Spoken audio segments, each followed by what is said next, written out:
ছাত্র দলও রক কাটে, ছাত্রলীগও রক কাটে, কিন্তু রক কাটার সময় কেউ বিসমিল্লাহ বলে না, শিবির বলে আর কি। এই কারণে আমার শিবিরকে ভালো লাগে আর কি।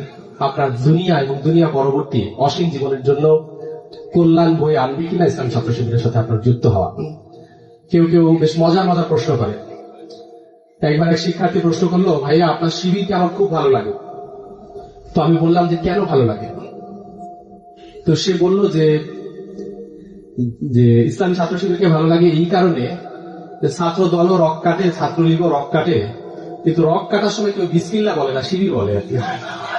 এই কারণে আমার শিবিরকে ভালো লাগে আর কি। তো আরেকজন বললো যে না, সেই বললো যে শিবিরকে আমার ভালো লাগার আরো একটা কারণ হলো যে আমার বোনদের দিকে সবাই তাকায় কিন্তু কেউ সুবহানাল্লাহ বলে না, শিবির বলে আর কি। তো এমন দুষ্ট, মিষ্টি, জটিল, কুটিল বহুত প্রশ্নের উত্তর ইসলামী ছাত্র শিবিরকে দিতে হয়। ইসলামী ছাত্র শিবিরের এই প্রশ্নগুলোর উত্তর দেয় এবং আল্লাহ তাআলার মেহেরবানিতে সন্তুষ্ট হয়ে নিজের জীবনের সেরা পথ হিসেবে ইসলামী ছাত্র শিবিরকে সবাই বেছে নেয়।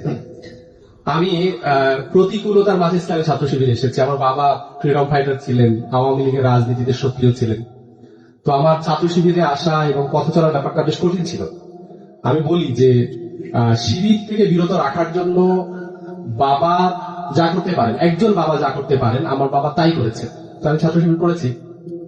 এলাকার গার্ডিয়ান, অভিভাবক বলতো যে তোমার গ্রামের শিবিরগুলো ভালো, তুমি যখন শহরে যাবা দেখবা এরা সব সন্ত্রাসী, আর এরা সব মদ খায়, গাঁজা খায়, এইটার কথা বলতো। তো আমি বললাম ঠিক আছে, আমি একটু গ্রাম থেকে শহরে গিয়ে দেখি যে শহরের শিবিরটা আসলে কেমন। তো শহরে যাওয়ার পর বলে না, শহর ঠিক আছে, ঢাকা শিবিরটা খারাপ আর কি।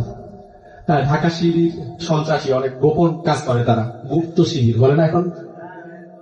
তো এই গ্রাম থেকে শহর, শহর থেকে ঢাকায় গেলাম, কেন্দ্রের দায়িত্ব পালন করলাম। ইসলামী ছাত্র শিবিরের সভাপতি হিসেবে, কেন্দ্রীয় সভাপতি হিসেবে দায়িত্ব পালন করেছি। আল্লাহ তাআলার মেহেরবানিতে ছোটবেলায় শোনা সেই দুষ্ট কথাগুলো ইসলামী ছাত্র শিবিরের মাঝে খুঁজে পাইনি, আলহামদুলিল্লাহ।